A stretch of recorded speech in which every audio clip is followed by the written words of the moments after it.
आपल्या देशाचे नेते सन्माननीय शरदचंद्रजी पवार साहेब यांचं या ठिकाणी आगमन झालेलं आहे। यानंतर आजच्या या कार्यक्रमाचं स्वागतपर प्रस्तावित करतील प्राध्यापक तुकाराम म्हस्के सर।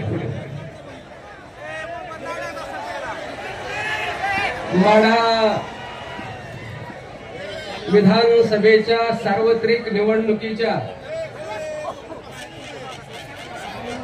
राष्ट्रवादी काँग्रेस पक्ष शरदचंद्रजी पवार गटाचे अधिकृत उमेदवार तथा महाविकास आघाडीचे उमेदवार आदरणीय अभिजित धनंजय पाटील यांच्या प्रचारार्थ आयोजित केलेल्या सभेसाठी उपस्थित असणारे देशाचे नेते, महाराष्ट्राचा आधारवड, महाराष्ट्राच्या राजकीय आणि सामाजिक क्षेत्रामध्ये अनेक रत्नांना पैलू पाडण्याचं काम आपल्या हयातीमध्ये ज्यांनी केलं असे 84 वर्षाचे योद्धे आणि उद्याच्या महाराष्ट्राचा निकाल केवळ आणि केवळ स्वतःच्याच खिशामध्ये असणारे आपल्या सर्वांचे नेते आदरणीय शरदचंद्रजी पवार साहेब, विचारपीठावर उपस्थित असणारे महाविकास आघाडीचे सर्व पदाधिकारी आणि माझ्या समोर बसलेल्या प्रिय आणि लाडक्या मतदार बंधू आणि भगिनींनो, माढा मतदारसंघाच्या वतीनं मी प्रथमतः आदरणीय पवार साहेब आणि या सर्व पदाधिकाऱ्यांचं अंतःकरणपूर्वक स्वागत करतो। आज या माढा विधानसभेच्या प्रचाराच्या निमित्त आदरणीय पवार साहेब आपल्याला शुभाशीर्वाद देण्यासाठी या ठिकाणी उपस्थित आहेत। आदरणीय पवार साहेबांचं एक ब्रीद आहे की कोणतीही सत्ता एकाच ठिकाणी दीर्घकाळ राहिल्यानंतर ती भ्रष्ट होते आणि म्हणून पवार साहेब कायमस्वरूपी सल्ला देतात की भाकरी ही फिरवली पाहिजे। परंतु साहेब, या माढा मतदारसंघातील जनतेनं आता ठरवलंय की केवळ भाकरीच फिरवायची नाही तर उद्याच्या 20 तारखेला माढा तालुक्यातली चूलच फिरवायचा निर्णय या तमाम जनतेने या ठिकाणी घेतलेला आहे, हे मी या ठिकाणी आवर्जून नमूद करतो। महाराष्ट्राच्या राजकारणाचा इतिहास जर पाहिला तर कैलासवासी यशवंतराव चव्हाण साहेब, कैलासवासी वसंतदादा पाटील साहेब, कैलासवासी विलासरावजी देशमुख साहेब, कैलासवासी शंकररावजी चव्हाण साहेब या महनीयांनी त्या कालखंडामध्ये महाराष्ट्राला घडवण्याचं आणि वाढवण्याचं काम केलं।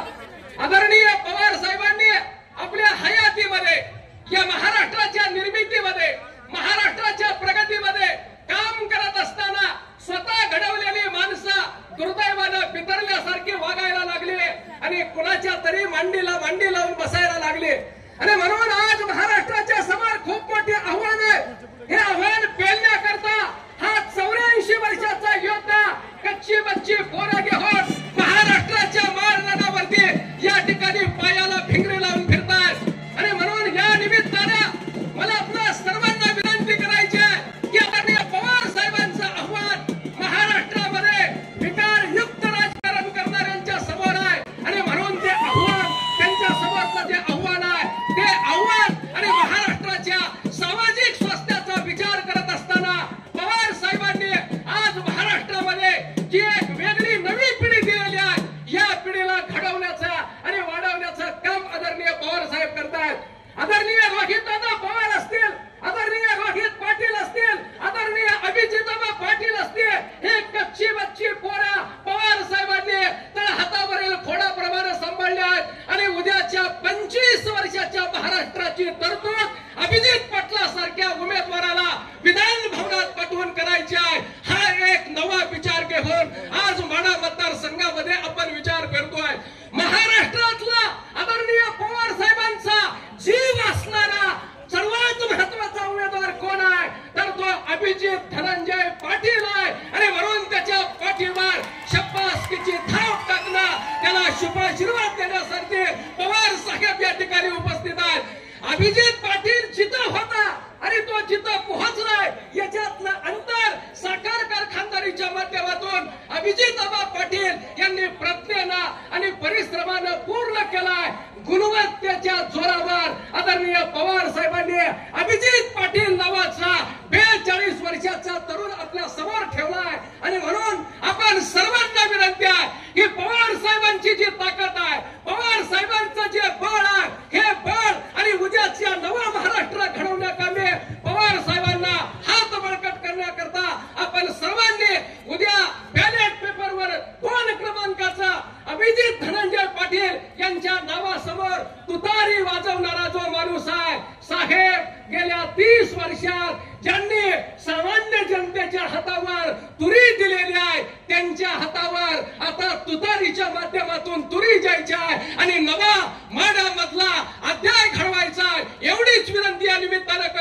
विनंती करेन की पवार साहेबांचे आशीर्वाद आज पवार साहेबांचा शुभ संदेश घेण्यासाठी उपस्थित असणाऱ्या मतदार बंधू भगिनींना मी या निमित्तानं एवढीच विनंती करतो की 2017 साली सरकार कारखानदारीत प्रवेश केलेल्या अभिजित पाटलाच्या पाठीवर शब्बासकीची थाप टाका आणि पवार साहेबांच्या करंगळीला धरून हे पोरगा महाराष्ट्राच्या विधान भवनात जाऊन माढा मतदारसंघातल्या विकासासाठी लक्षवेधी मांडण्याकरता जाऊ द्या एवढीच विनंती करतो.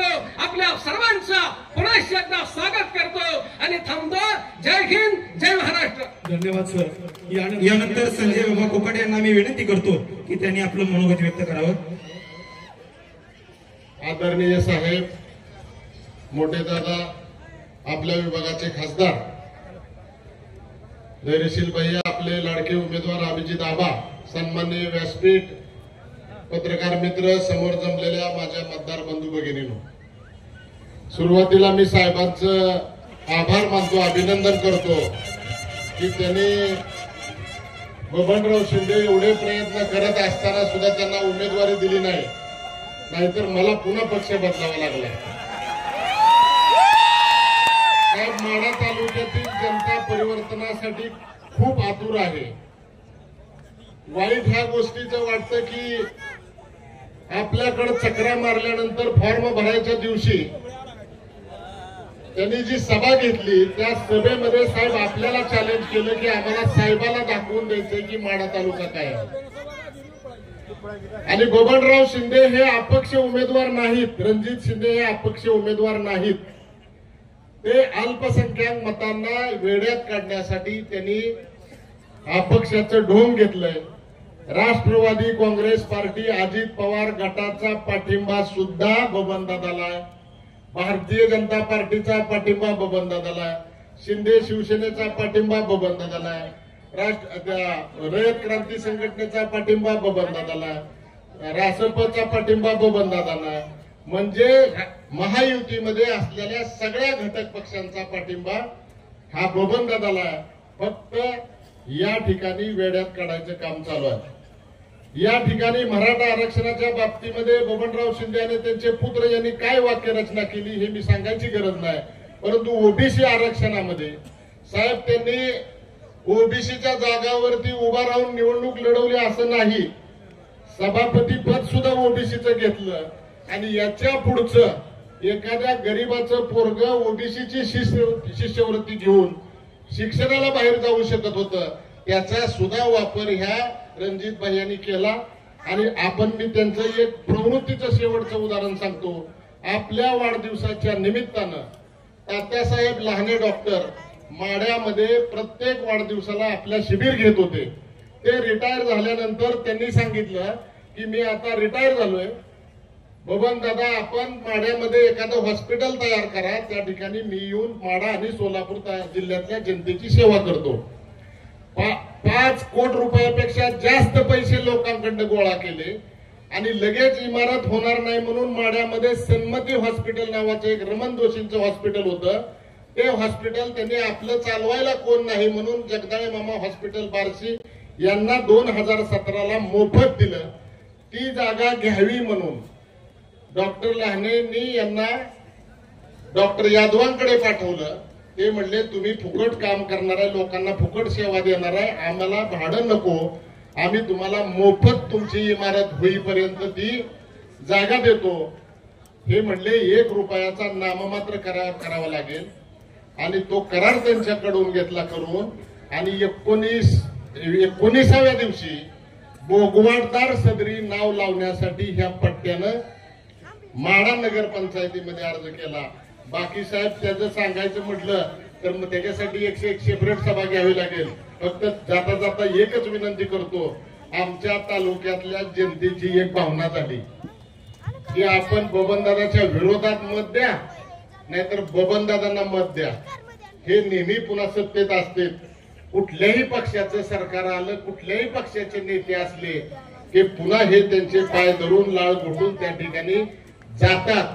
म्हणून या ठिकाणी माझी आपल्याला नम्र आणि आग्रहाची कळकळीची विनंती आहे की आपण माढा विधानसभा मतदारसंघातील जनतेला जर विश्वास दिला की ह्या चोरांना आम्ही जवळ घेणार नाही तर 1,00,000 मतांनी अभिजित आबाचा विजय झाल्याशिवाय राहणार नाही. आणि साहेब आम्ही फार कष्ट करतोय. 30 वर्ष झालं चोराला ढकलून आणलं की ते कुठनं तर निसटतंय. आता मात्र या मी नांगरड चांगली केली, काश्या चांगल्या वेचल्या, ते पाळी घालून रान भुसभुशीत करून ठेवलंय. साहेब आपण चांगलं पेरा. 23 तारखेला मोठं असं चांगलं फळ या ठिकाणी मिळणार आहे. पुन्हा एकदा सगळ्यांना 2 नंबरला असणाऱ्या अभिजित आबाच्या नावासमोरचं बटन तुतारीधारी माणूस दाबून या तालुक्यामध्ये परिवर्तन करावं एवढीच या ठिकाणी आपल्याला विनंती करतो. आणि माझे 2 धन्यवाद बाबा. यानंतर सहकार महर्षी गणपतरावजी साठे परिवार माढा तालुका यांच्या वतीनं सन्माननीय शरदचंद्रजी पवार साहेब यांचा या ठिकाणी सत्कार आणि साठे कुटुंबियांच्या वतीनं पाठिंबा जाहीर होतोय. प्राध्यापक संदीपजी साठे, अध्यक्ष पश्चिम महाराष्ट्र किसान काँग्रेस, त्याचबरोबर माननीय श्री शहाजी अण्णा साठे, नगरसेवक संचालक गुरुदास सहकारी साखर कारखाना, माननीय श्री दीपकाबाद देशमुख, संचालक गुरुदास कारखाना, माननीय श्री विजयसिंह पाटील, सरपंच आणि संचालक गुरुदास कारखाना, सन्माननीय संतोषजी साठे, ग्रामपंचायत सदस्य, सन्माननीय अमरजी साठे, त्याचबरोबर सन्माननीय प्रताप पाटील, सन्माननीय अभिजित साठे, पृथ्वीराज साठे, आबासाहेब साठे, सन्माननीय संजय पाटील, शंभूराजे साठे, सन्माननीय दौलतराव साठे, माननीय श्री संदीप भैया साठे, पांडुरंग साठे आणि सन्माननीय दत्तात्रयजी चव्हाण या सर्व सहकार महर्षी गणपतरावजी साठे परिवारांच्या वतीनं या ठिकाणी आम्हाला पाठिंबा देण्यात येतोय.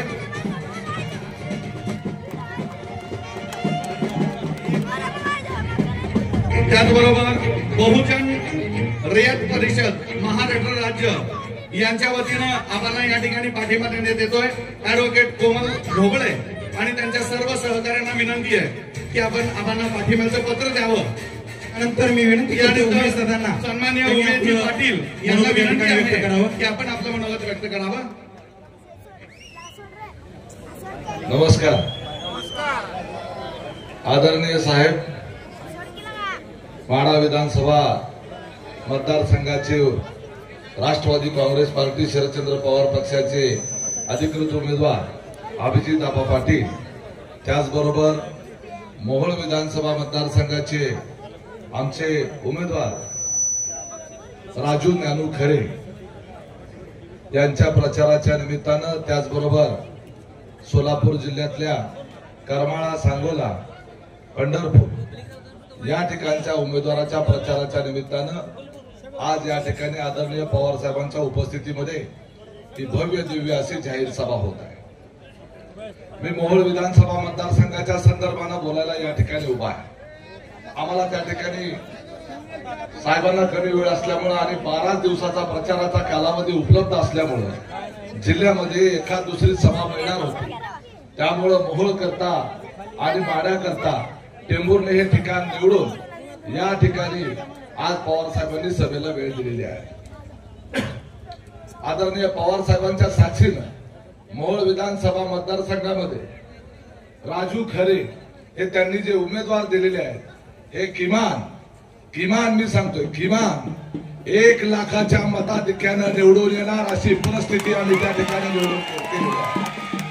आणि याच्यामध्ये आमची कर्तबगारी काहीच नाही. आदरणीय पवार साहेबांच्या संदर्भानं या उभ्या महाराष्ट्रामध्ये जी सहानुभूतीची लाट तयार झालेली आहे, ज्या ज्या लोकांनी पवार साहेबांना फसवलेलं आहे त्यांना धडा शिकवण्याच्या करता येणाऱ्या 20 तारखेला उभ्या महाराष्ट्रातली जनता आतुरतेनं वाट पाहत आहे. लहान मुलं सुद्धा तुतारी करायला लागलेले आहेत.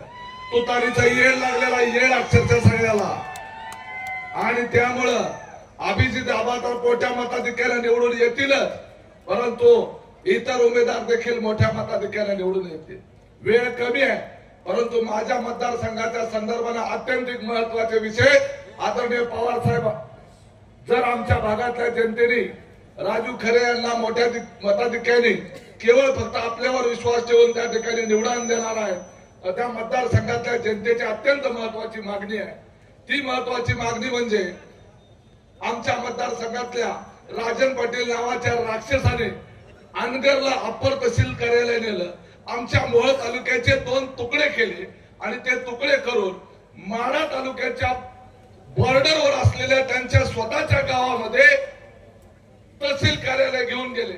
तहसील कार्यालयाचे म्हणजे तालुक्याचे 2 तुकडे केले. या विषयावर आमचा मोहोळ तालुका जो आहे तो प्रचंड असा प्रक्षुब्ध आहे. लोकांच्या मनामध्ये मोठ्या प्रमाणावर भय निर्माण झालेला आहे.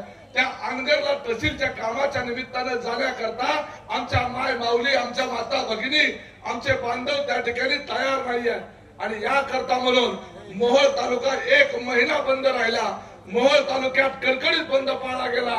अजितदादा उपमुख्यमंत्री असताना मोहोळमध्ये आल्यानंतर अजितदादांचं स्वागत कडकडीत बंद पाळून करण्यात आलं. अशा पद्धतीने या मोहोळ तालुक्यानं एकमुखानं मागणी केलेली आहे की अनगरला झालेलं अप्पर तहसील कार्यालय कसल्याही परिस्थितीत रद्द झालं पाहिजे. आमची साहेब आपल्याला हात जोडून विनंती आहे, काही करा. सरकार आल्याबरोबर परवा जयंत पाटील साहेबांनी मोहोळच्या सभेत जाहीर केलं, सरकार आल्यानंतर 3ऱ्या दिवशी अनगरचं अप्पर तहसील कार्यालय रद्द करणार असा शब्द प्रदेशाध्यक्षांनी दिलेला आहे. तसाच शब्द आम्हाला राष्ट्रीय अध्यक्षांकडून, आमच्या नेत्याकडून आम्हाला या सोलापूर जिल्ह्यातल्या या सभेमध्ये अपेक्षित आहे. त्याचप्रमाणे 30 वर्ष सलग एकाच कुटुंबामध्ये सत्ता असताना, 15 वर्ष राजन पाटील हे स्वतः आमदार असताना, 15 वर्ष त्यांच्याच विचाराचा आमदार असताना सलग 30 वर्षाची सत्ता, देशामध्ये त्यांच्या विचाराचा पंतप्रधान, राज्यामध्ये त्यांच्या विचाराचा मुख्यमंत्री, राज्यामध्ये त्यांच्याच विचाराचा अर्थमंत्री, त्यांच्याच विचाराचा त्या ठिकाणी जलसंपदा मंत्री असताना सुद्धा त्यांना मोहोळ तालुक्यातल्या जलसिंचनाचे प्रकल्प मार्गी लावता आले नाही. आता म्हणतात सीना नदीवर बॅरेज बांधून देऊ, भीमा नदीवर बॅरेज बांधून देऊ, भोगावती नदीवर बॅरेज बांधून देऊ. यांना यांच्या सत्ता काळामध्ये आष्टी उपसा सिंचन योजना पूर्ण करता आली नाही, शिरापूर उपसा सिंचन योजना पूर्ण करता आली नाही आणि आता हे सगळं आता करणार म्हणून आश्वासन देत आहे. मग 30 वर्ष सत्तेमध्ये असताना राजन पाटील काय झोपा काढत होते का, हा प्रश्न देखील त्या निमित्तानं उपस्थित झालेला आहे. यामुळं आमची मागणी आहे, सीना भोगावती जोड कालवा हा आमचा एक महत्वाचा आमच्या तालुक्यातला प्रश्न आहे, तो आपण मार्गी लावून दिला पाहिजे. आमच्या तालुक्यामधली आष्टी उपसा सिंचन योजना ती आपण मार्गी लावून दिली पाहिजे. आमच्या मतदारसंघातली उत्तर सोलापूरच्या दृष्टीने महत्वाची असलेली शिरापूर उपसा सिंचन योजना ती आपण मार्गी लावून दिलं पाहिजे. मोहोळ तालुक्यामध्ये आज तागायत एवढा मोठा तालुका असताना 4 राष्ट्रीय महामार्ग आमच्या तालुक्यातून जातात, मोहोळ मधून जातात, धड एसटी स्टँड मोहोळ मध्ये नाही. त्यामुळं मोहोळ मध्ये तुमच्या बारामतीच्या धर्तीवर आम्हाला त्या ठिकाणी बसस्थानक त्या ठिकाणी करून दिलं पाहिजे. एवढ्याच मागण्या करतो. अभिजित आबांना मनापासून शुभेच्छा देतो. आपण आशीर्वाद दिल्यानंतर प्रस्थापितांना विस्थापित करून विस्थापितांना सत्तेवर आणण्याचं काम आपल्या आशीर्वादाने नक्की होणार आहे. अभिजित आबा निवडून येणार आहे, राजू खरे निवडून येणार आहे, अशी शुभेच्छा देतो आणि थांबतो. जय हिंद, जय महाराष्ट्र.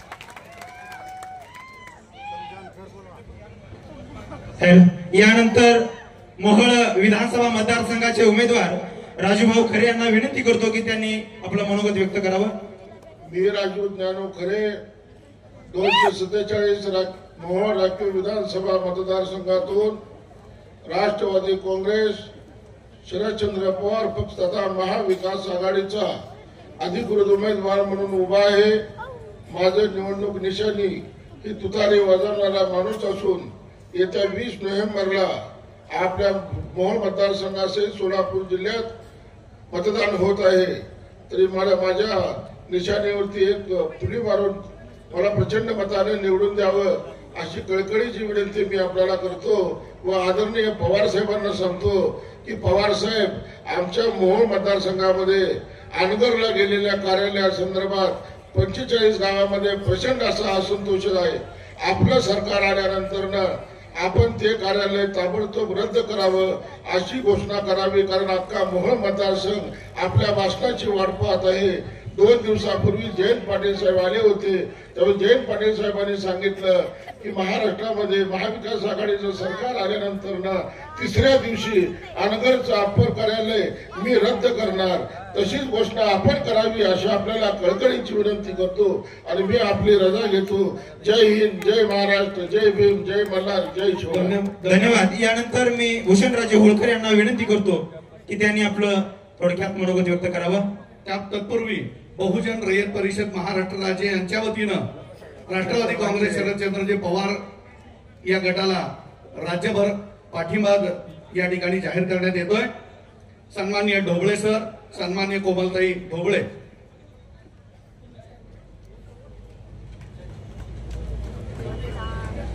आपल्या सर्वांचे श्रद्धास्थान छत्रपती शिवाजी महाराज, पुण्यश्लोक अहिल्या मासाहेब आणि सर्वच राष्ट्रपुरुष यांना मी वंदन करतो. आज आपल्या मंचावर उपस्थित आपल्या सर्वांचे लाडके नेते आणि या महाराष्ट्राचे दिशादर्शक आदरणीय पवार साहेब, व्यासपीठावर उपस्थित आपल्या जिल्ह्याचे खासदार धैर्यशील भैया, विजयदादा आणि सर्वच मान्यवर, आज आपण ज्या उमेदवाराच्या प्रचारासाठी इथं आलेलो आहोत ते आपल्या सर्वांचे लाडके आणि आमचे मित्र अभिजित दादा पाटील. त्यांच्याबद्दल काय बोलावं, त्यांच्याबद्दल बोलत असताना मला एक किस्सा आठवतो. मी फार वेळ घेणार नाही, मला फक्त तेवढंच आपल्याला इथे सांगायचं आहे. छत्रपती शिवाजी महाराजांच्या बरोबर त्यांच्या खांद्याला खांदा लावून लढणारा एक सेनापती होता, त्याचं नाव होतं नेताजी पालकर. नेताजी पालकरांच्या पराक्रमापुढं नेताजी पालकर जेव्हा रणांगणात उतरायचे त्यावेळेला चांगले चांगले योद्धे घाबरायचे आणि पळून जायचे. मग आता अशा योद्ध्याला पराजित कसा करावा, त्याला हरवायचं कसं, हरवता तर येत नाही रणांगणामध्ये, मग काय करावं, म्हणून त्याला फंद फितुरी करून औरंगजेबाने पकडून नेला आणि अनेक वर्ष त्याला स्वराज्यापासून लांब ठेवला. पण पुन्हा ज्या धमन्यांमध्ये स्वराज्याप्रती निष्ठा होती, प्रामाणिकपणा होता, तो नेताजी पालकर पुन्हा स्वराज्यात आले आणि शिवाजी महाराजांच्या पाठीशी उभे राहिले. अभिजित पाटलांच्या बाबतीत सुद्धा असंच काहीतरी घडलं.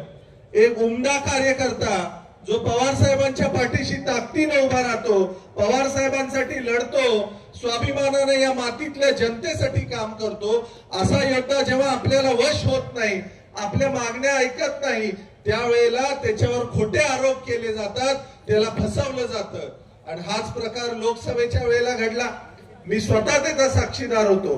पण मला आज इथं अभिमानाने सांगायचं आहे की पवार साहेबांच्या मुशीत तयार झालेला हा योद्धा, आपल्यामधला जनसेवक, आपल्यासाठी अहोरात्र झगडणारा एक नेता आज पुन्हा आपल्या बरोबर उभा आहे, पवार साहेबांच्या बरोबर इथं उभा आहे. त्यामुळे पवार साहेबांचे हात जर मजबूत करायचे असतील तर अभिजित पाटलांना आपण इथं निवडून दिलं पाहिजे. आज सबंध महाराष्ट्रात आम्ही फिरलोय, वेगवेगळ्या जिल्ह्यात आम्ही गेलो, सगळीकडची परिस्थिती पाहिली तर प्रचंड ऊर्जा लोकांमध्ये आहे, कारण ही निवडणूक जनतेने हातामध्ये घेतलेली आहे. त्यामुळे मला इतकंच सांगायचं आहे की ज्या भाजपने सबका साथ सबका विकास म्हणत म्हणत या महाराष्ट्रामध्ये आपल्या सगळ्यांची दिशाभूल केली, तरुणांच्या रोजगाराचे प्रश्न आहेत, शेतीच्या हमी भावाचे प्रश्न आहेत, शिक्षणाचे प्रश्न आहेत, सगळ्याच बाजूंवर फेल ठरलेलं हे भाजपाचं सरकार आहे. आणि ज्या वेळेला अशी परिस्थिती निर्माण होते त्यावेळेला हे जाती जातीमध्ये भांडणं लावायचं काम हे सरकार करते. त्यामुळे यांच्या भूलथापांना बळी पडू नका. 2014 मध्ये धनगर आरक्षणाचं आश्वासन देणाऱ्या फडणवीसांनी 10 वर्षात काय केलं हे त्यांना आज आपण विचारण्याची गरज आहे. 1000 कोटी देतो म्हणाले, त्याचं काय केलं हे आपण विचारण्याची गरज आहे. मराठा आरक्षणाचं काय केलं हे आपण त्यांना विचारण्याची गरज आहे. आज ही लोक महिलांवर बोलतात, मला त्यांना हेच सांगायचं आहे की महाराष्ट्राच्या महिलांना स्वाभिमानी आणि शाश्वत विकास हवाय. ज्या पवार साहेबांनी महिलांना 30% आरक्षण दिलं याला म्हणतात शाश्वत विकास आणि शाश्वत महिलांचा विचार करणे. आज अनेक सरकारी नोकऱ्यांमध्ये विविध ठिकाणी महिलांना संधी मिळते, ती फक्त आणि फक्त पवार साहेबांमुळे. त्यामुळं यांच्या भूलथापांना आपल्याला बळी पडायचं नाहीये. येत्या 20 तारखेला अभिजित पाटील यांच्या नावासमोरील तुतारी वाजवणारा माणूस या चिन्हासमोरचं बटन दाबून आपल्याला त्यांना प्रचंड मतांनी विजयी करायचा आहे आणि पवार साहेबांचे हात, महाविकास आघाडीचे हात बळकट करायचे. इतकंच मी आपल्याला सांगतो आणि थांबतो. जय हिंद, जय महाराष्ट्र. धन्यवाद. यानंतर माढा विधानसभा मतदारसंघाचे लाडके नेतृत्व सन्माननीय अभिजिताबा पाटील साहेब यांच्या वतीने या ठिकाणी पवार साहेबांचा सन्मान संपन्न होतोय. आबांना यानंतर उत्तमराव जानकर साहेब आपलं मनोगत व्यक्त करतील. तत्पूर्वी पवार साहेबांचा या ठिकाणी आबांच्या वतीने सन्मान संपन्न होतोय.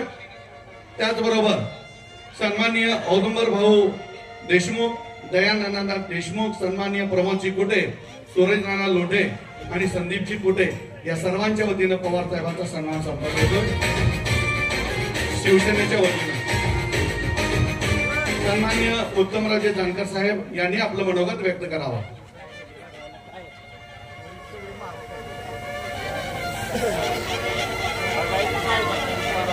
टेंभुर्णी येथे आयोजित केलेल्या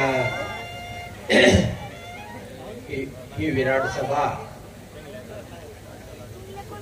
अभिजित आबा, राजू खरे, अनिल सावंत आणि उत्तमराव जानकर या चारही उमेदवारांची मिळून ही सभा आहे.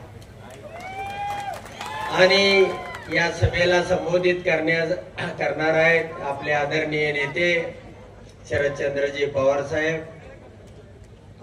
आपल्या जिल्ह्याचे नेते आदरणीय विजयदादा, खासदार धैर्यशील भैया आणि मंचावरील सर्व मान्यवर आणि पुढे बसलेल्या माझ्या वडीलधारी मंडळी आणि तरुण मित्रांनो. आता आमची 14 गावं तुमच्याकडे येतात आणि या चारही मतदारसंघाची सभा आहे. पण विशेष करून ही माढा विधानसभेची ही सभा आहे.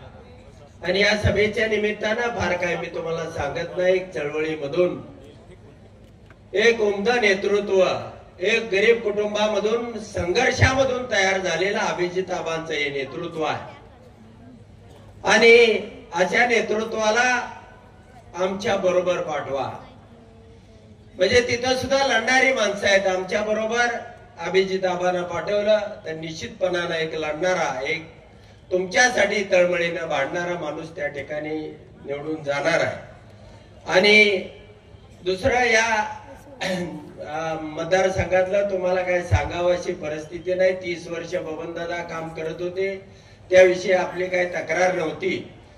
पण गेली 22 वर्षापूर्वी यांनी साखर कारखाना चडचण या ठिकाणी काढला आणि त्यावेळेपासून तुझं काय लगीन होत नाही, पुढं बघू पुढं बघू पुढं बघू म्हणून 22 वर्ष गेली. आणि आता बबनदादाचं वय झाल्यामुळं ही मुकी पोरं आपल्या समोर उभा केलेली आहे. आणि मग आपल्यासाठी भांडणाऱ्या, झगडणाऱ्या, विकासासाठी राबणाऱ्या माणसाला मत द्यायचं का या मुक्या पोरांना निवडून आणायचं, एवढाच विचार करा. या ठिकाणी तुम्हाला सांगतो आणि या ठिकाणी थांबतो. धन्यवाद. धन्यवाद साहेब. यानंतर माढा विधानसभा मतदारसंघाचे उमेदवार सन्माननीय अभिजिताबा पाटील साहेब यांनी आपलं मनोगत व्यक्त करावं. रामकृष्ण हरी, रामकृष्ण हरी.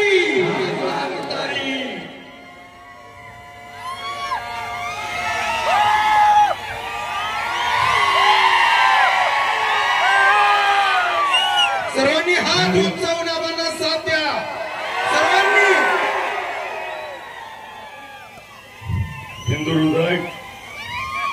हिंदू हृदय सम्राट बाळासाहेब ठाकरे साहेबांची आज पुण्यतिथी आहे.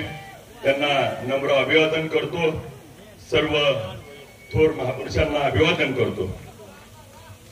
या देशाचे शेतकऱ्याचे जाणते राजे, आमच्या सर्वांचे मार्गदर्शक शरदचंद्रजी पवार साहेब, या राज्याचं लाडकं नेतृत्व, या जिल्ह्याचं भूषण, आमच्या सगळ्याचे लाडके दादा, मोठे दादा,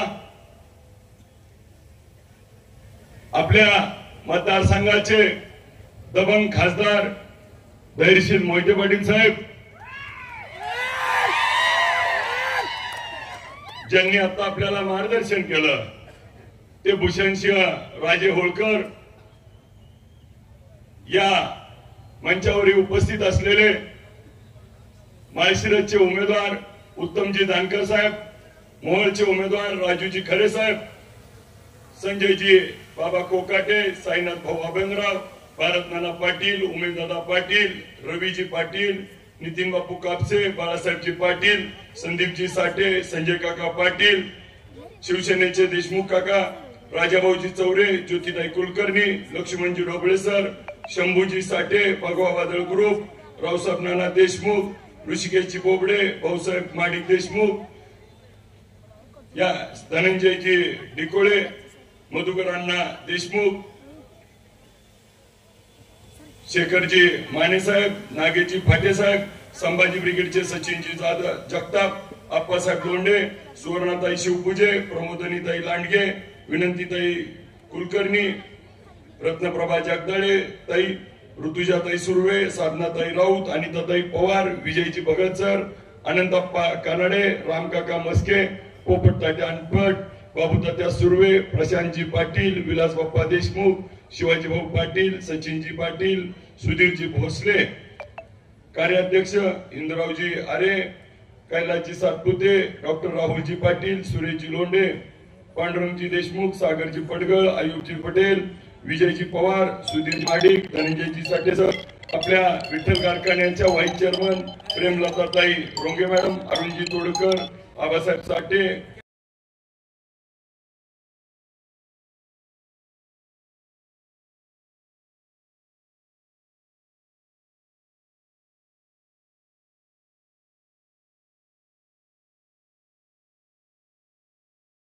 संकुल कोणतंही दिलं नाही. यांची मुलं मात्र अकलूजच्या ग्रीन फिंगर मध्ये उमेदवारी शिकला. यांची मुलं मात्र फॉरेनला चालली आणि इथली मात्र बोळे बाबडी गोरगरिबाची पोरांना शिकायसाठी एकही त्या ठिकाणी संकुल उभा केलं नाही. या तालुक्यामध्ये आरोग्याची कोणतीही सेवा उपलब्ध नाही. आरोग्याची सेवा नसल्यामुळं इथं कितीतर जणांचे प्राण त्या ठिकाणी जातात. त्या लोकांना बाहेरच्या तालुक्यात बाहेरच्या ठिकाणी जाऊन उपचार घ्यावा लागतो. आजची परिस्थिती साहेब, या माढा मतदारसंघामध्ये कुठेही एमआयडीसीच्या बाबतीमध्ये मोडलीम असेल, मेंढापूर असेल, माढ्याजवळ असेल, याच्यात देखील कधी 30 वर्षात काम करता आलं नाही. ही एमआयडीसी विनायक बापूंच्या काळात पवार साहेबांच्या मार्गदर्शनाखाली पवार साहेबांना दिलेली ही टेंभुर्णी एमआयडीसी आहे. याच्यामध्ये देखील श्रेय घेण्याचं काम केलं जातं. एका बाजूला साहेब व्यापाऱ्यांसाठी कोणती उलाढाल होणारा मोठं शहर म्हणून टेंभुर्णी, मोडलीमला, करकमला ओळखलं जातं. परंतु आजची परिस्थिती या शहरांना म्हणावं तसा बाजारपेठ त्या ठिकाणी मिळत नाही. पुढच्या काळात बाजारपेठ उपलब्ध करून देत असताना आरणच्या देवस्थानचं असेल, माडेश्वरीच्या देवस्थानचं, सावता महाराजांचं असेल, जिथं जिथं तीर्थक्षेत्र आहे ते डेव्हलप करणं असेल. आपल्या मोडलीमच्या उड्डाणपुलाचा अडचणीचा विषय, मोडलीमला पाणी नाही. आज बैरागवाडी, जाधववाडी असेल, तुळशी असेल, आरण असेल, बावी असेल, अजून पाणी पोहोचलं नाही. खैराव, मानेगाव खैराव सिंचन उपसा सिंचन योजना अजून प्रलंबित आहे, ती देखील झाली नाही. आणि आज कोणत्याही पद्धतीचं काम न होता मात्र तालुक्यामध्ये कुठल्याही गावाला गेला तर साहेब 30 वर्षे एक हाती सत्ता देऊन देखील आज रस्त्याची दयनीय अवस्था आहे. कुठल्याही गावात खड्ड्यात रस्ता आहे का रस्त्यात खड्डा आहे हे देखील कळत नाही. रस्त्याच्या बाबतीत खूप दयनीय अवस्था त्या ठिकाणी झालेली आहे. आणि मग एका बाजूला निवडणुकीमध्ये प्रचाराचे मुद्दे मांडत असताना समोरनं मात्र विकास केला अशी भूमिका मांडली जाते. फक्त ऊस नेला म्हणजे विकास होत नाही. ऊसाचा साखर कारखान्याचा चेअरमन ऊस नेणं, ऊसाला भाव देणं आणि काटांना हंता ऊस नेणं ही साखर कारखान्याच्या चेअरमनचं काम आहे. ते चेअरमन मी पण आहे, मी देखील चोख पद्धतीने करतोय. परंतु आमदार म्हणून, लोकप्रतिनिधी म्हणून आपल्या मतदारसंघाला काय मिळालं हा खऱ्या अर्थानं प्रश्न आहे.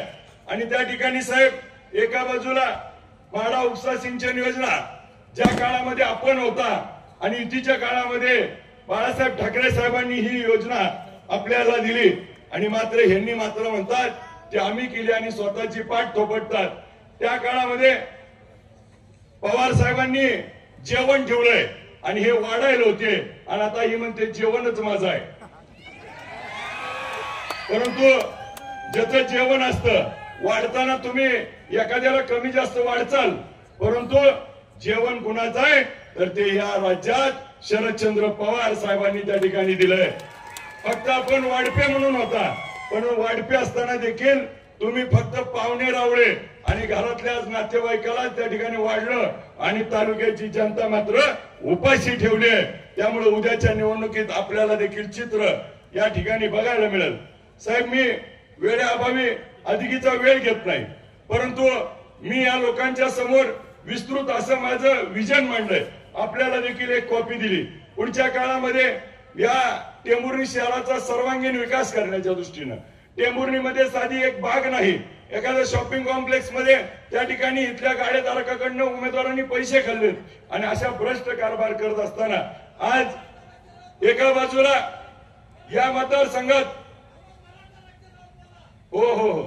एका बाजूला या राज्यामध्ये त्या ठिकाणी मराठा आरक्षणाचा विषय खूप मोठा गंभीर असताना त्या ठिकाणी इथल्या लोकप्रतिनिधींनी मनोजदादा जरांगे पाटील साहेबांवरती ठेका घेतला का म्हणून टीका केली, समाजाच्या भावना दुखावल्या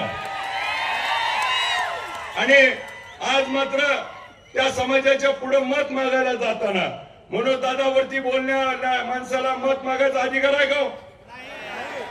आणि उमेदवारांना 50,000 रुपये पंढरपूरच्या सभेला देऊन त्या ठिकाणी समाजाची पैशात किंमत केली. ते आवडलं का समाजाला? काय केलं समाजानं? 1-1, 2-2 रुपये माघारी दिले आणि आज त्यांचे पैसे परत केले. साहेब, मी गेले 15 दिवस झालं प्रचार चालू झाल्यापासून सांगतोय की तुम्हाला 1-1, 2-2 रुपये आलेत. ते 1-1, 2-2 रुपयाचं काय केलं, किती आले, फोन पेचं तुम्ही स्टेटमेंट जाहीर करा. परंतु आज देखील त्यांनी फोन पेचं स्टेटमेंट जाहीर केलं नाही आणि पैसे ठेवायचे यांना कारण नसताना त्या ठिकाणी छत्रपती शिवाजी महाराजांच्या काळातला एक प्रसंग आहे. छत्रपती शिवाजी महाराजांना त्या ठिकाणी एकदा नड पडली आणि नडीच्या वेळेस सावकाराकडे गेले आणि कर्ज मागितलं. कर्ज मागितल्यानंतर सावकारांनी सांगितलं महाराजांना काहीतरी घाण ठेवावं लागेल. महाराजांनी एक गवताची काडी उचलली आणि सावकाराला दिली, कर्ज घेतलं आणि कर्ज परत फेडायला गेल्यावर महाराजांनी त्या ठिकाणी गवताची काडी मागितली. त्यावेळेस सावकार म्हणला महाराज गवताच्या काडीसाठी आला. महाराज त्यावेळेस कडाडले आणि म्हणले माझ्या स्वराज्याची गवताची काडी सुद्धा घाण राहता कामा नये. हे महाराजांनी विचार छत्रपतींनी आपल्या महाराष्ट्राला दिले आणि ह्याने 1-1, 2-2 रुपये ठेवून मत मागायचा ह्यांना अधिकार आहे का? दुसऱ्या बाजूला साहेब महाराज म्हणतात गवताची काडी घाण राहिली नाही पाहिजे. ह्या पट्ट्यानं तर शेतकऱ्याच्या नावावर परस्पर कर्ज काढली, शेतकऱ्याचे उतारे घाण केले, शेतकऱ्याचे सिबिल घाण केले. आज शेतकरी देशोधडीला लावला आणि निवडणुकीच्या वातावरणामध्ये साहेब माढा मतदारसंघामध्ये 30 वर्षे एक हाती सत्ता असताना देखील कुठल्याही पद्धतीनं त्या ठिकाणी आज आपल्याला एकही गोष्ट त्या ठिकाणी छत्रपती शिवाजी महाराजांचा एकी ठिकाणी अश्वारूढ पुतळा नाही, अहिल्यादेवी होळकरांचा पुतळा नाही, महात्मा ज्योतिबा फुलेंचा त्या ठिकाणी स्मारक नाही, सावित्रीमाईंचं स्मारक नाही, डॉक्टर बाबासाहेब आंबेडकरांचं स्मारक पाठीमागच्या बाजूला आहे. ते त्या ठिकाणी करता आलं नाही का तर उमेदवाराला गाडे काढायचे होते आणि त्यातनं पैसे कमवायचे होते. अण्णाभाऊ साठेंचं असेल, महात्मा ज्योतिबा फुले, एकही स्मारक या ठिकाणी झालं नाही. पुढच्या काळात ही स्मारक उभा करून ऊर्जा स्थानं उभा करू आणि पुढच्या काळामध्ये सर्व प्रेरणा स्थानं या पुढच्या पिढीला देण्याचं काम आम्ही मतदारसंघामध्ये करूया. साहेब एका बाजूला हे सगळं सुरू असताना दुसऱ्या बाजूला मात्र काय केलं जातंय की उमेदवारच त्या ठिकाणी गायब होतोय आणि निवडणूक अभिजित विरुद्ध गोबंदादांची लावायचा प्रयत्न केला जातोय. परंतु आम्ही देखील सगळ्यांनी त्या निवडणुकीत साहेब अर्ज भरायला दादा आमच्या समोर आले. दादा ज्या दिवशी समोर आले त्या दिवशी मी पाया पडून दर्शन घेतलं आणि आशीर्वाद मागितला. मी दादांना या निमित्तानं आपल्या साक्षीनं साहेब म्हणतो की दादा तुम्ही आम्हाला आदरणीय आहात, आम्ही तुमच्यावर एक शब्द बोललो नाही, बोलणार देखील नाही. तुम्ही आमच्या वडिलांप्रमाणे आहात, आपण देखील मला मुलाप्रमाणे पकडावं. जरी रणजित भाई मुलगा असला तरी मी मुलाप्रमाणे आहे. भले रणजित भाईच्या डोक्यावर उजवा हात ठेवा, माझ्या डाव्याचा ठेवा आणि दोघांना सांगा लढ म्हणून आणि तुम्ही त्या ठिकाणी मागे राहा, दोघांनाही आशीर्वाद द्या. आम्ही दोघंही मुलाप्रमाणे आहे.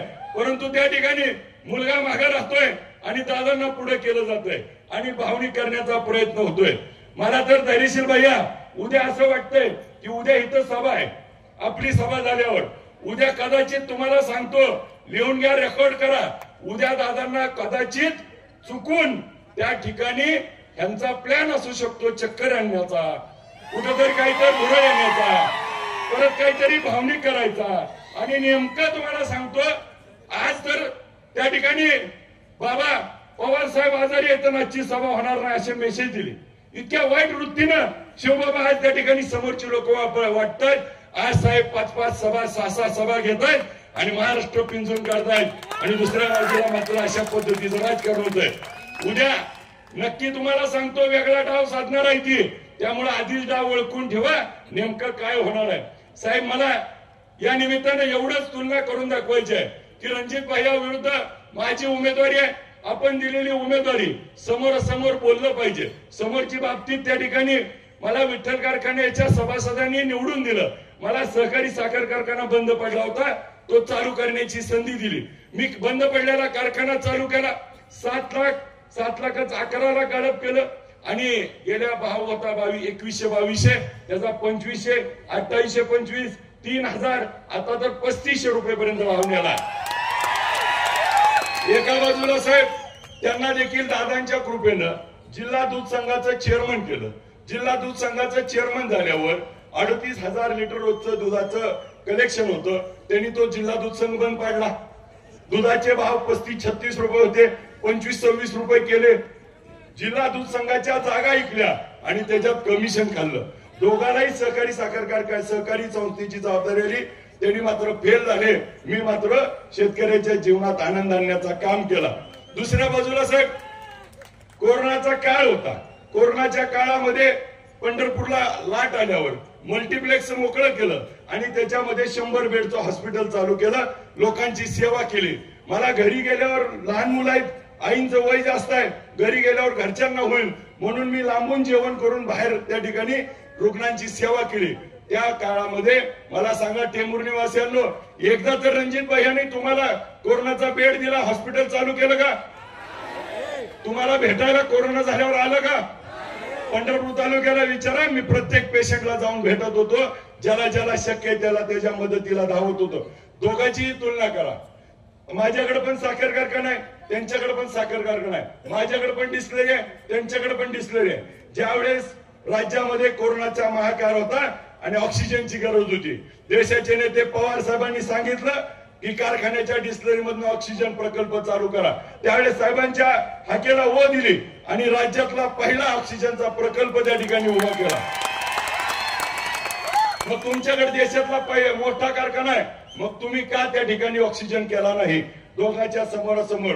का तर त्यात पैसे मिळत नव्हते म्हणून केला नाही. मी मात्र 1 रुपया न घेता धाराशिव जिल्ह्यातल्या लोकांना त्या ठिकाणी प्राणवायू देण्याचं काम केलं. माझ्यासारख्या सामान्य पोराला महाराष्ट्राचे मुख्यमंत्री उद्धवजी ठाकरे साहेबांनी भर सभेमध्ये सांगितलं की या महाराष्ट्राच्या वतीनं तमाम अभिजित पाटील तुमचे आभार. ह्याच्यापेक्षा मोठं आपल्यासाठी काय पाहिजे? आणि हे जर आपल्याला होत असेल तर त्या ठिकाणी माझ्यासाठी खूप मोठ्या गोष्टी आहेत. साहेब एका बाजूला आम्ही सगळ्या संचालक मंडळांनी स्वतःच्या नावावर कर्ज काढली आणि विठ्ठल कारखान्याच्या शेतकऱ्याची बिलं दिली आणि दुसऱ्या बाजूला यांनी शेतकऱ्याच्या नावावर कर्ज काढली आणि स्वतः पैसे घेतले, शेतकऱ्याचे सिव्हिल खराब केले. तुलना केली तर कोण शेतकऱ्याच्या बाजूने आहे, कोण शेतकऱ्याच्या विरोधात आहे हा देखील विचार करायची गोष्ट आहे. एका बाजूला साहेब मी त्या ठिकाणी गेले 1 महिन्यापासून या माढा मतदारसंघाच्या पुढच्या 5 वर्षात काय करणार ह्याचं विजन मांडलं, जाहीरनामा मांडला. परंतु आज शेवटचा उद्या दिवस आहे. आजपर्यंत त्यांनी मांडला का? त्यांनी त्यांचा जाहीरनामा दिला का? त्यांनी त्यांचा वचननामा दिला का? विजन मांडलं का? आज मग पुढच्या काळात मतं कशासाठी मागणार? तर आम्ही ज्यावेळेस बघतो साहेब त्यांच्या भाषणाचं आम्ही बघितलं, त्यांच्या भाषणात तो काय म्हणतात, रणजित भाईला जर म्हणलं तुम्ही काय करणार तर रणजित भाई म्हणतात आमच्या दादानी केलंय नाही मी करतो. त्याच्या पर्याय काय बोलले का? उद्या विधानसभेत जानकर साहेबाच्या राजू खरेंच्या जोडीला मोठा आवाज करून कोण बोलल? मला साहेब एक दुर्दैवी घटना देखील या मतदारसंघात घडली, ती आपल्याला फक्त जाणून द्यायची, आठवण करून द्यायची. ज्यावेळेस साहेब तिकिटाच्या वेळी आम्ही 10 दिवस आपल्या भेटीला मुंबईमध्ये येत होतो, त्यावेळी मात्र मला तिकीट मिळणार मी मतदारसंघातल्या सगळ्याला सांगायचो. कारण 1.5 वर्षापूर्वी त्या ठिकाणी माझं विठ्ठल कारखान्यावरती पवार साहेबांनी पहिली उमेदवारी जाहीर केली होती. आणि मग मधल्या काळात जरी काही प्रसंग घडले तर ते प्रत्येक प्रसंग साहेबांशी बोलून साहेबांशी विश्वासात घेऊन ज्या पद्धतीनं छत्रपतींचा मावळा या महाराष्ट्रात काम करत होता तसा पवार साहेबांचा पट्ट्या म्हणून मी देखील गनिमी गावा करून आलो. परंतु साहेब उमेदवारीच्या बाबतीत ज्यावेळेस निर्णय झाला त्यावेळेस माढ्यामध्ये एक सभा झाली. माढ्याच्या सभेमध्ये त्या ठिकाणी त्यांनी बोलले की आम्ही कोणाच्या मेहरबानीवर नाही. साहेब आपल्यावरती हे बोलणं म्हणजे खूप दुर्दैव वाटलं की ज्यांना 30 वर्ष आपण सांभाळलं ज्यांना एवढं दिलं आणि ती लोक जर आपल्याला म्हणत असतील की आम्ही साहेबांच्या मग बिगर साहेबांच्या तुम्ही काय झालो. आणि मग एका बाजूला त्या ठिकाणी त्यांनी चॅलेंज केलं की आमची काय पांढरी अशीच झाली नाही ती आणि नाही दिलं तिकीट तर काय आम्ही अपक्ष निवडून दाखवतो. साहेबांना बोला एवढी तुम्ही मोठी झाले का. साहेबांना बोला एवढं तुम्ही कोणी महाराष्ट्रात मोठं नाही आणि ज्यांनी साहेबांना बोललंय त्यांची घरं बसली ती. त्यामुळं साहेबांना बोलणं एवढं तुम्ही मोठं नव्हता. तिकीट दिलं नाही तर अपक्ष निवडून येतो म्हणून सांगितलं आणि मात्र साहेब जयंत पाटील साहेबांना आपल्याला सगळ्याला माहिती आहे. जयंत पाटील साहेब म्हणतात नाद कुणाचा पण करा पण पवार साहेबाचा तेवढं. आता त्यांनी पवार साहेबाला चॅलेंज केलंय खूप मोठी. त्या ठिकाणी त्यांच्या आयुष्यातली चूक उद्याच्या काळात त्यांना जाणवेल. साहेब एका बाजूला महायुतीचे उमेदवार ते असताना त्यांनी शेवटच्या मोमेंटला त्या ठिकाणी आपल्याला देखील ज्यावेळेस पक्ष फुटी झाली त्यावेळेस ते आपल्याला सोडून गेले आणि मग त्यावेळेस कारण दिलं की आम्ही विकासासाठी जातोय. आणि मग विकासासाठी जात असताना परत अजितदादांना देखील त्या ठिकाणी सोडलं आणि परत अपक्ष उभा राहिले. अपक्ष उभा राहिल्यावर त्या ठिकाणी परत त्यांच्यामध्ये काही मंडळी महायुतीतली आली आणि महायुतीतल्या लोकांनी सांगितलं हे अपक्ष नसून हे महायुतीचे उमेदवार आहेत. एका बाजूला मराठा समाज असेल मुस्लिम समाज असेल धनगर समाज असेल प्रत्येक समाज हा त्या ठिकाणी भाजपाच्या विरोधात गेलाय आणि भाजपाला मत टाकलं जात नाही म्हणून त्या ठिकाणी भाजपाच्या विरोधात आहे म्हणून अपक्ष उभा राहायला गेले आणि आता मात्र ते भाजपचेच उमेदवार आहेत. त्यामुळे भाजपच्या उमेदवाराला मत टाकायचंय का. उद्या आपल्याला या राज्यामध्ये परत एकदा पवार साहेबांच्या विचाराचं सरकार आणायचंय आणि पवार साहेबांच्या विचाराचं सरकार आणायचंय म्हणून महाराष्ट्रामध्ये पवार साहेबांची सत्ता येणार आहे. पवार साहेबांचं महाविकास आघाडीचं सरकार येणार आहे. या महाविकास आघाडीचं सरकार आल्यावर या ठिकाणी माडा उपसा सिंचन योजना असेल राज्यातले सगळे प्रकल्प असतील सगळ्या प्रकल्पाला माडाच्या सर्वांगीण विकासाला पवार साहेबांकडनं धैर्यशील मोहिते पाटील साहेबांच्या त्या ठिकाणी आम्ही पाठपुरावा करून उद्या निधी आणू. उद्याचं मतदान हे शरदचंद्र पवार साहेबांना आहे. उद्याचं मतदान विजयसिंह मोहिते पाटलांना आहे. उद्याचं मतदान हे पवार साहेबांचे हात बळकट करण्यासाठी मोठ्या दादांचे हात बळकट करण्यासाठी आणि या परिवर्तनाच्या लढाईमध्ये त्या ठिकाणी माझ्यासारख्या सामान्य पोराला एका आमदाराच्या मुलाला निवडून द्यायचंय का शेतकऱ्याच्या पोराला निवडून द्यायची ही निवडणूक आहे. आणि मला खात्री आहे की सगळी माडा मतदारसंघातली जनता ही पवार साहेबांवरती प्रेम करणारी जनता आहे आणि उद्याच्या 20 तारखेला 2 नंबरच्या बटनाच्या समोरचं तुतारी वाजवणाऱ्या माणसाचं बटन दाबून प्रचंड मताने विजयी कराल ही नम्र विनंती करतो. मला काम करण्याची संधी द्यावी ही विनंती करून थांबतो. जय हिंद जय महाराष्ट्र. धन्यवाद आभार. यानंतर आपल्या देशाचे नेते सन्माननीय शरदचंद्रजी पवार साहेब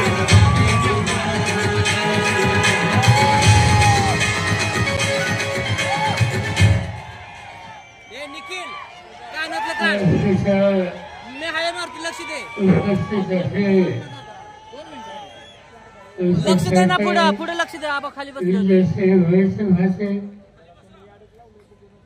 याला खासदार म्हणून अफाट मोठ्या मताने विजय केले. धैर्यसिंग मोहिते पाटील अशा विधानसभेचे आपल्या भागाचे उमेदवार श्रीयुत अभिजित पाटील लोणीचे उमेदवार राजू खरे माळशिरसचे उमेदवार उत्तम जानकर भूषणसिंह होळकर उमेश पाटील, लक्ष्मणराव ढवळे, संजय कोकाटे, महाराजराव पाटील, नितीन कावसे, ज्योती कुलकर्णी, नागेश पाटे आणि व्यासपीठाचे सगळे सहकारी मित्र. उद्याच्या 20 तारखेला होणाऱ्या निवडणुकीसाठी तेव्हा लोकांशी बोलावं आणि आज या ठिकाणी जे उमेदवार उपस्थित आहेत त्या सर्वांना मोठ्या मतांची विजयी करावं ही विनंती करण्यासाठी आज मी या ठिकाणी आले. या निवडणुकीचा देशाचा एक आहे. लोकसभेची निवडणूक आहे. या लोकसभेच्या निवडणुकीमध्ये तुम्हा लोकांना मी विनंती केली की महाराष्ट्राचं चित्र देशाच्या पातळीवर चांगलं करायचे असेल तर मोठ्या फळावर महाराष्ट्रातनं महाविकास आघाडीचे खासदार निवडून द्यायला हवेत. आणि त्यासाठी ठिकठिकाणी आम्ही उमेदवारांची उभारणी केली. त्याला आनंद आहे की तुमच्या मतदारसंघामध्ये जयश्री वैद्यांच्या सारख्या तरुण कार्यकर्ता त्याला मोठ्या मतांची विजयी केली. सोलापूरची शिंदे, शेजारची वाराणसीची शिंदे, उस्मानाबादची शिंदे, या महाराष्ट्रामध्ये 48पैकी 30 जागा तुम्ही लोकांनी आमच्या विचाराच्या निवडून दिल्या. त्याचा परिणाम आज देशाच्या संसदेमध्ये महाराष्ट्राचे कुठे प्रश्न आले एक दिवशी त्याची मागणी करून ते सोडून घेण्याची ताकद आमच्या सगळ्या सरकारच्या झाली. त्याचे 100% श्रेय तुम्हा लोकांचं आहे आणि त्याबद्दल तुम्हा लोकांना ही झाली लोकशाहीची निवडणूक. उद्या महाराष्ट्राची सत्ता आणि महाराष्ट्राचं राज्य कसं चालवायचं याचा निकाल घेत.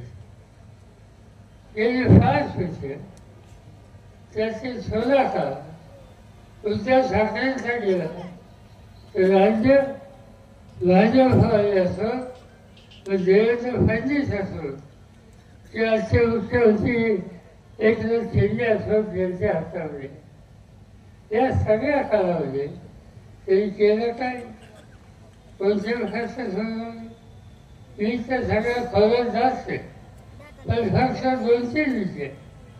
एक महत्वाचा प्रश्न या समाजातल्या स्त्रियांची स्थिती यांच्या राज्याची काय युतीचं सरकार झालं त्याच्या काळात काय घडलं? या महाराष्ट्रामध्ये कधी नव्हतं इतके स्त्रियांच्यावरचे अत्याचार ते 3 वर्षामध्ये झाले. आणि त्याची संख्या किती असते? ज्यांनी पोलीस स्टेशनला नोंद केली अत्याचाराच्या तक्रार नोंदली अशी किती त्याची माहिती आम्ही घेतली तर महाराष्ट्रामध्ये 2 वर्षामध्ये 37,381 तक्रारामध्ये स्त्रियांच्या अत्याचाराच्या तक्रारी. त्याचा अर्थ आहे की दर तासाला महाराष्ट्रामध्ये 5 उमेदवारांच्यावर अत्याचार होतो. एका बाजूला अत्याचाराचं चित्र महाराष्ट्राच्या अनेक स्त्रिया वगैरे त्या बेफस्त आहेत. त्या कुठे गेल्या कुणी कळवल्या याची माहिती नाही. आणि याची माहिती गोळा केल्याच्या नंतर ज्या तक्रारी पोलीस स्टेशनला आल्या त्याची माहिती ही घेतल्याच्या नंतर महाराष्ट्रामध्ये 64,000 मुली आज बेपत्ता आहेत. या राज्यामध्ये मुलींचं संरक्षण होत नाही, मुलींचा पत्ता लागत नाही. अशा राज्यकर्त्यांना सत्यवसाचा अधिकार आहे का हा विचार तुम्ही केला पाहिजे. दुसऱ्या वर्गात सोडण्याचा महाराष्ट्रामध्ये स्त्री लोकांनी कारखानदारी काढली सरकारी संस्था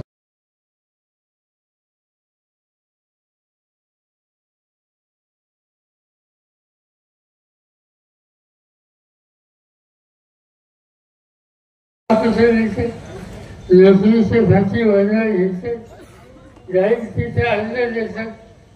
हजारो मुलं आज नोकरीच्यासाठी हिंसा आहेत. महाराष्ट्रामध्ये जी सरकारी आकडी जी आहे त्या आकडेवारीनुसार 62 लाख मुलं आज नोकरीपासून बाहेर आहेत. नोकरीसाठी अर्ज करतात. आज त्यांची ही अवस्था. तिसरा वर्ग जो आहे तो शेतकऱ्यांचा. काय अवस्था शेतकऱ्याची महाराष्ट्रामध्ये न सांगण्यासारखी आज महाराष्ट्रामध्ये शेतकऱ्यांच्या आसपासच्या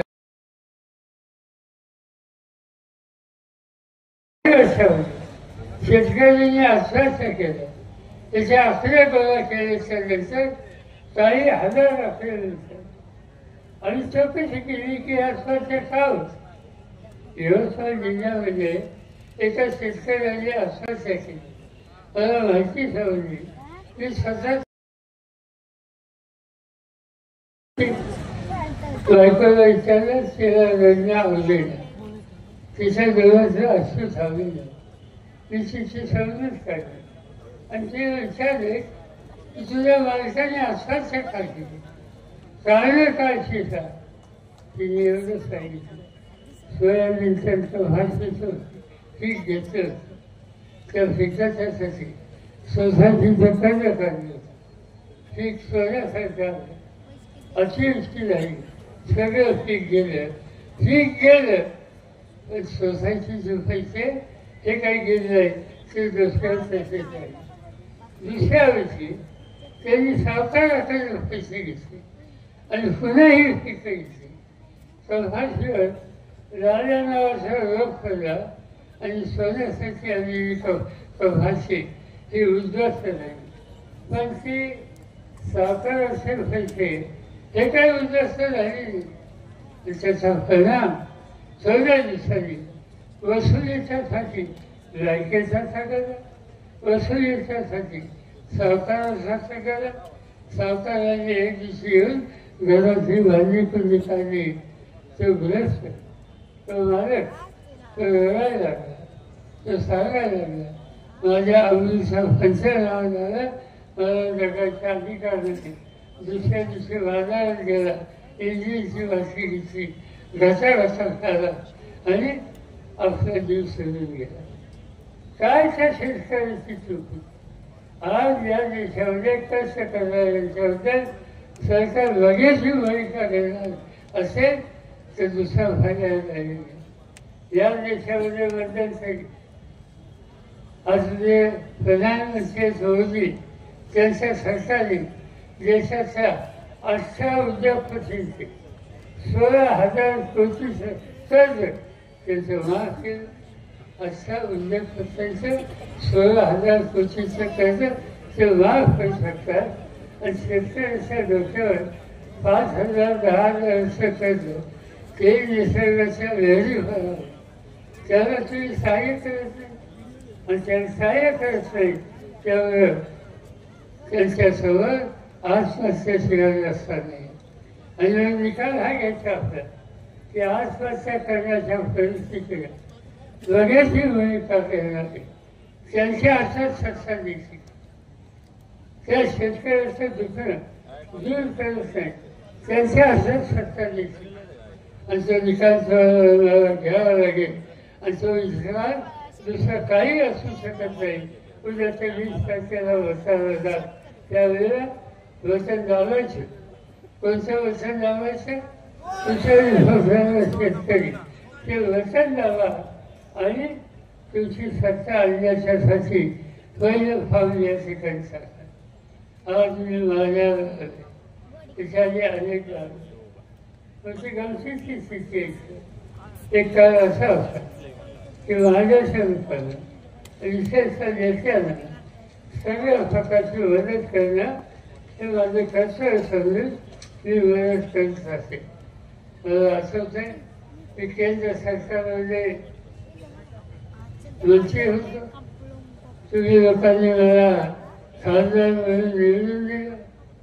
खासदाराला स्थानिक विकासासाठी सहाय्य करता येतं. 5 कोटीची रक्कम अशी मी तुम्हाला जाहीर करायला सांगतो. त्या रकमेचा विचार मी कधी केला. लाड्याला आल्याच्या नंतर लग्न दादांना बोलायचं आणि सांगायचं की इतक्या कोटीची रक्कम केंद्राने आमच्याकडे दिली, त्याचा विनियोग कसा करायचा त्याचा निकाल तुम्ही घ्या. मी कधी निकाल घेतला नाही. यांना अधिकार दिले आणि त्यांनी लोकांच्या हितासाठी त्या रकमेची वापर खर्च करावा अशा प्रकारची त्यांच्याकडे अपेक्षा केली. प्रश्न तो नाही, प्रश्न विश्वासाचा. तिचा विश्वास ठेवू शकतो असं माझ्या सवय नसतात. पण मी हल्ली बघतो आमच्या हाताची सत्ता गेली त्यानंतरचं चित्र बघतो. आमच्या पक्षामध्ये फसवणुकी झाली त्यावेळेला खरा कोण, साथीदार कोण, जीवाभावाचा कोण याची परीक्षा अभाव मिळते गेली.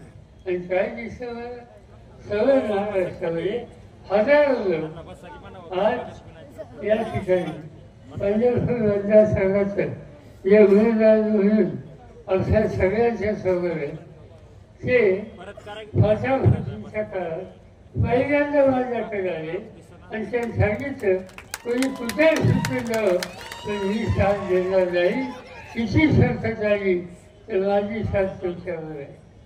मला असं वाटलं पंढरपूर असं केलं, मारणाय असंच केलं. मारण्याच्या घरी कुठे गेला हे फसता विचारलं काही लोकांना, जवळच्या काही मित्रांना विचारलं पण झालं का नाही. आमचा कधी गेला कुठं नाही म्हणजे तुझी अडचण त्याने कसे अडचण इंग्लिशची अडचण इंग्लिशची अडचण इंग्लिशची अडचणी बरं जायचं. मी तुम्हाला सांगतो एक दिवशी मला इंग्लिशची नोटीस आली. मला नोटीस आली कशासाठी राज्य सरकारी बँकेचं पैसे काढले. वस्तुस्थिती काय होती राज्य सरकारी बँकेचा सभासद नसतो. मी राज्य सरकारी बँकेचा कर्जदार नसतो. मी राज्य सरकारी बँकेतून 1 लाख पैशाचं कर्ज कधी घेतलेलं नसतं. असं नोटीस आली. नोटीस आली या तारखेला हजर राहून सांगितलं. मी गेलो मुंबईला आणि सगळं ते 11 वाजता इंग्लिश ऑफिसमध्ये जायचं. त्याच्या जवळ जाऊन सांगतो आणि मी निघणार त्यावेळेस इंग्लिशचे अधिकारी आणि मुंबईचे पोलीस कमिशनर परत माझ्या हजरीत आले. मला हात जोडले आणि सांगितलं की साहेब इंग्लिश ऑफिसमध्ये जाऊ नका. आणि म्हणजे मी काय म्हणतो त्यांना नोटीस दिली म्हणून मी यायचं होतं. नाही म्हणजे आमची चूक आहे. मी येणार त्यावेळी हात जोडून तुम्ही येऊ नका. आणि नोटीस आल्याच्या नंतर मला इंग्लिशचे अधिकारी हात जोडतात आणि इथं आमच्या हाती इंग्लिशची नोटीस झाल्यानंतर कुठं काय झालं त्याचा फक्त सगळं याचा अर्थ एकच आहे. संकट आल्याच्या नंतर सत्यावर आधारित संकट असतं ते सोन देण्याची हिंमत यांच्यामध्ये नाही. ज्याचे हात स्वच्छ आहेत त्याला कुणाच्या मार्फाची होती. आमचा हात ज्यापुढे भरकत केलेला असतात. कुणी आमच्यावर त्याची तक्रार केली नाही. एकही उदाहरण असं नाही माझ्या उद्देश की सोसायटीचं कर्ज कुणाच्या शिष्या नावाने काढलं. सोसायटीचं कर्ज शिष्या नावावर काढून त्याचे पैसे मी उचलले आणि असं जे करतात त्याला भीती वाटत असते. काही दिवसांनी ही मंडळी पुन्हा एकदा माझ्याकडे यायला लागली. म्हणजे काय झालं त्या इंग्लिश चुकलं. मी असं म्हणलं अनेक वर्ष आपल्या सरकारी चुकलं असेल तर आपण चुका होता घेऊ संधी देऊ आणि त्याकडं जे जे काही करता येईल ते करण्याच्यासाठी मदत करू.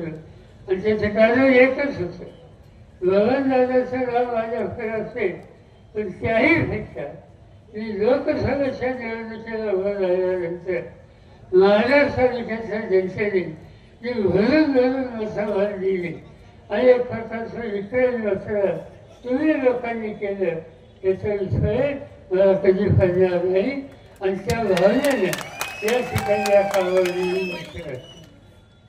आज हे आमचे वडील कुठे गेली काय केली सांगते तिकीट मागायला नाही. एकदा नाही, दोनदा, तीनदा, चारदा, पाचदा तिकीटाची मागणी केली. मी सांगितलं की दादा आता जर नव्या लोकांना संधी दिली, नव्या लोकांना संधी द्यायचा विचार असेल विचार केल्याच्या नंतर त्यांच्या डोक्यात नवा म्हणलं की एकच होता आणि तो म्हणजे त्यांचा योग. दुसरं काही पण त्यांनी त्याच्याशिवाय पुन्हा पुन्हा आग्रह करतो, हात जोडत होते, काही करून मला संधी द्या. मी एवढंच सांगितलं. उद्या संकट आलं, ईडीची रुची झाली, सीबीआयची रुची झाली, तर तुम्ही हात तिथे हा राहणार तर पुन्हा करून द्या. ते काही बोलले नाही, तुम्ही गेले तर काही नाही. त्यांचं सांगायला लागेल की 40 वर्ष तुमच्यावर आहे आणि 40 वर्ष माझ्यामुळे याचा अर्थ तुम्हाला 40 वर्ष मी मदत केली. तिथे जी जी कामं तुम्ही सांगतात त्या कामाला लक्ष घालण्याची तयारी मीच ठेवली.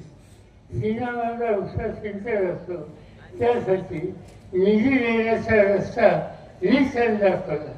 असे अनेक कार्यक्रम त्यांच्या साखर सरकारला, विठ्ठल सरकारला, विठ्ठलराव शिंदे सरकारला जी काय मदत करता येईल तसं घेईन. त्यावेळेला मदतीचा हात नेहमी परत त्यांच्याकडे दिला. जे जे प्रश्न सांगतील त्या प्रश्नाला साथ देईल आणि अपेक्षा अशी होती की हे कुटुंब संकटाच्या काळात सुद्धा बरोबर राहील. पण बघितलं प्रसंगाला एक तरुणाला फळाला दुसरा मारणारा फळ. काय कशाचं समजत नाही. 6 दिवस परिस्थिती कमी झाली तर हे फटके कुठे गायब होतात त्यातून फटका लागत नाही. आणि निकाल घ्यायची वेळ आली की कितीही संकट आलं ते मजूत राहणार आहे. आता तुमच्या लोकसभा मतदारसंघाचे उमेदवार या ठिकाणी उभे विचार करायचा आणि हे करत असताना आम्ही विचार करतो तो सगळं जिल्ह्याचा करतो. हा जिल्ह्याचा विचार करत असताना लालशिरा तालुक्यामध्ये उत्तमांचा विचार केला.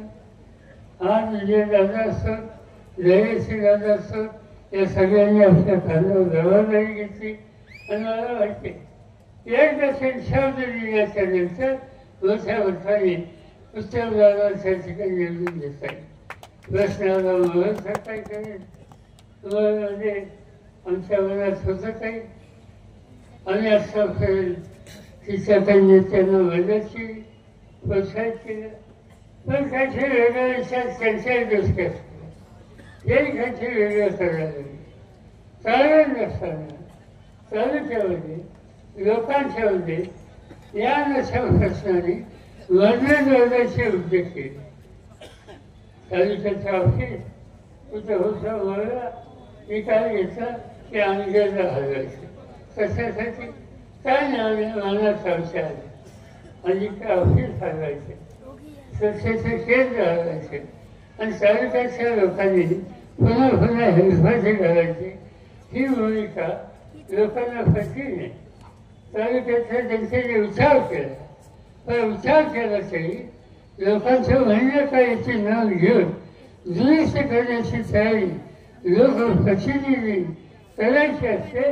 पण त्याच्याकडे दुर्गुण सुद्धा बघायचं नाही हा निकाल त्यांनी घेतला.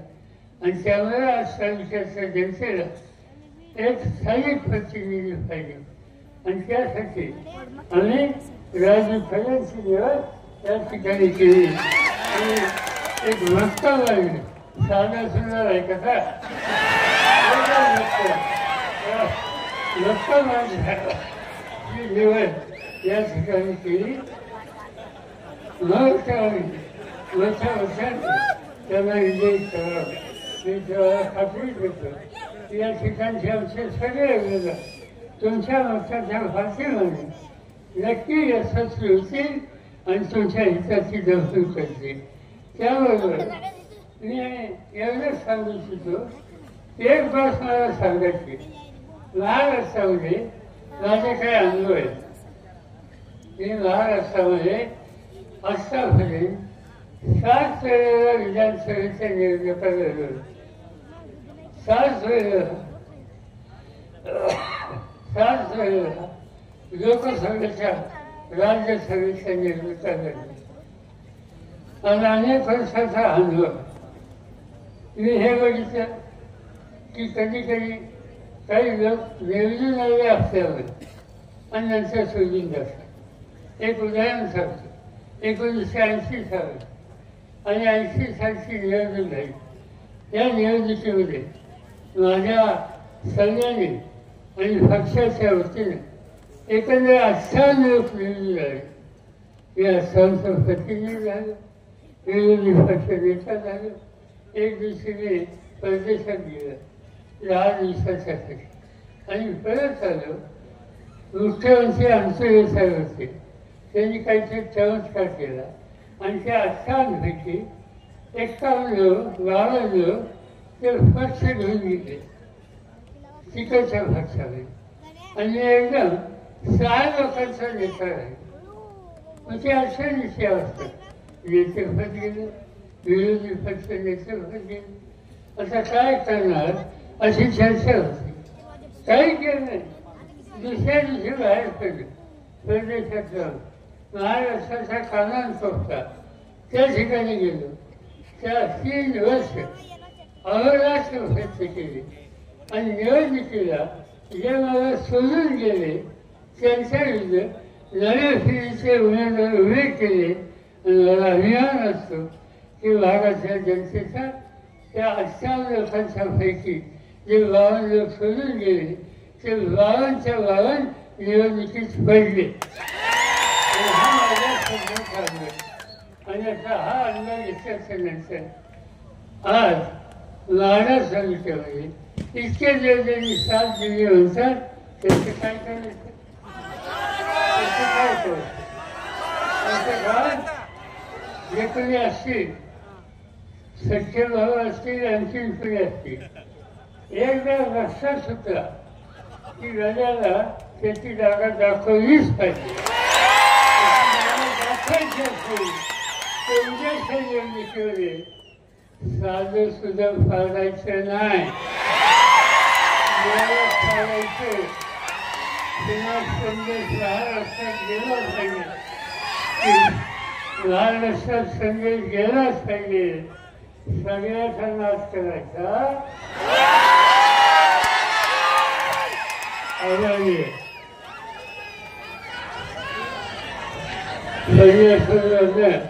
आणि सावंत ठेवले आणि सावंतांचं नाव घ्यायला मी विसरून गेलो. त्यांना मोठ्या उत्साहाने विजय करा ही विनंती या ठिकाणी करतो. इतके तास त्यांनी चांगलं आम्हाला सगळ्यांचे विचार ऐकले त्याबद्दल आपल्याला धन्यवाद देतो. आणि यानंतर या तिन्ही मतदारसंघाचा जे काही गुलाल असेल तो गुलाल खेळण्याची संधी किंवा संघाला मिळेल ही खात्री या ठिकाणी करतो. धन्यवाद साहेब. यानंतर वजनाचा काटा क्लिअर ऊसाच्या कांडीला सोन्याच्या कांडीचा दर दिल्याबद्दल शेतकरी संघटनेतर्फे स्वाभिमानी शेतकरी संघटनेचे सचिनजी पाटील, प्रशांतजी पाटील व त्यांच्या सहकार्यांच्या वतीने अभिजित आबा पाटील साहेब यांचा ऊसाची मोळी या ठिकाणी देऊन सत्कार संपन्न करण्यात येत आहे. त्याचबरोबर कोलार समाज शक्ती सेना महाराष्ट्र राज्याच्या वतीने अभिजित आबा पाटील साहेब यांना जाहीर पाठिंबा दर्शवण्यात येत आहे. धन्यवाद. त्याचबरोबर महाराष्ट्र राज्य शेतकरी संघटना बारा तालुका यांच्या वतीने सुद्धा अभिजित आबा पाटील साहेब यांना जाहीर पाठिंबा देण्यात येत आहे.